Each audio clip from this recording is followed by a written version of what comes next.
Hi, I'm Dr. Mike. In this video, we're going to be talking about the lower back structure and function, a little bit about some of the problems that can occur with the lower back. And if you do have any questions, please feel free to comment. And remember to like and share for our podcast videos. So in one of our previous videos, we talked about the cervical spine. Today we're going to talk about the lumbar spine and the pelvis. So let's just look at our little skeleton here and talk a little bit about the anatomy first. So the lumbar spine consists of 5 lumbar vertebrae, starting with L1 up here right below the 12th thoracic vertebrae. And then there's 5 lumbar vertebrae that form that lower back region. Normally there's a curve to the lower back called the lumbar lordosis. If we look at it from the side, you can see there's a sloping curve to the back, and that's called the lordosis. And that curve develops as we start to crawl, at about 4 or 5 months old on our tummy, and we start to kind of push up with our arms and create this back that has what's called a lordotic curve. If that curve is hyper accentuated, it's called a hyperlordosis. You see it a lot in gymnastic people that do a lot of gymnastics. And if it's decreased, it's called a hypolordosis. So one of the other attributes of that lower back region are found between the vertebrae, and those are called the discs. Down in here, you can see that there are spacers between the vertebrae, and you've got fairly large discs in the lower back, and those keep the vertebrae separated so that they don't get too close to one another. Those discs are made of fibrocartilaginous tissues, and they can bulge, they can rupture. People can develop decreases in the disc spaces, which are called a compressed disc. And we see a lot of disc problems here. In that if the discs are not working properly, they can cause a lot of pain and dysfunction, usually a problem called sciatica, where there's pain going down the legs.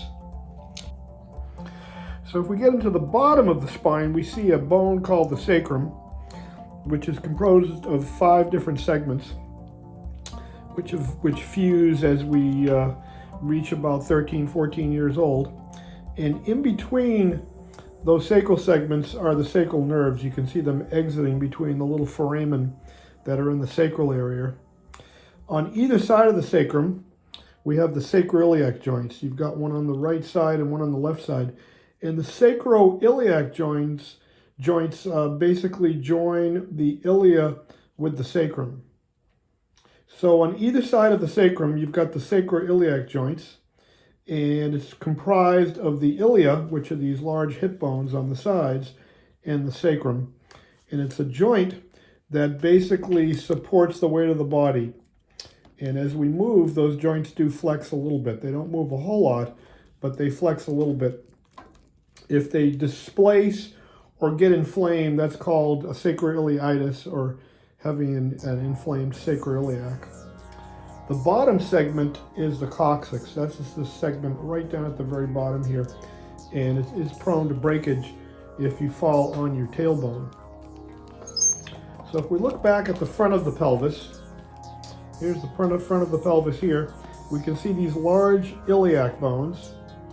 This part of the pelvis is called the pubis, and where they connect, where the 2 pubis bones connect, is called the pubis symphysis. And there is a little piece of cartilage that's in there that separates the 2 pubic bones. These openings right at the bottom here are called the obturator foramen. We have a lot of nerves and blood vessels that are going down into the legs, coming through those holes, and those are called the obturators. And this is the frontal view of the pelvis. This part of the pelvis is called the pelvic brim. This is the opening of the pelvis, and this is where the bladder sits and the intestinal contents. It's also the opening that when women are giving birth, the baby passes through that pelvic opening to be born. So this is the pelvic brim. Women have larger pelvic openings than men, And it's one of the ways that you can tell if you're just looking at a skeleton whether it's male or female. And then anatomically on the sides, we don't have a leg bone connected to this pelvis here, but on the side you've got the acetabular joints where the femurs connect. Here's one with a femur connected to it on this side. You can see right here, this is an acetabular joint, and there's the femur joint right in here. There we are. And you can see the ball and socket joint basically comprises that acetabular joint right at the bottom there. So that's the introduction of lower back and lumbar spine. Please feel free, if you have any questions or comments, to leave those in the comment section. On our next video, we're going to be talking about spinal stenosis and what that looks like. We'll be going over some MRIs as well. And please remember to share, like, and follow, and we'll catch you next time around. Thank you. The viewing of this video podcast is for general information only. It does not constitute the practice of medicine, chiropractic, or any other healthcare services, including the giving of medical advice. No doctor-patient relationship is formed or implied. Please subscribe, like, and share if you find these podcasts useful. Thank you.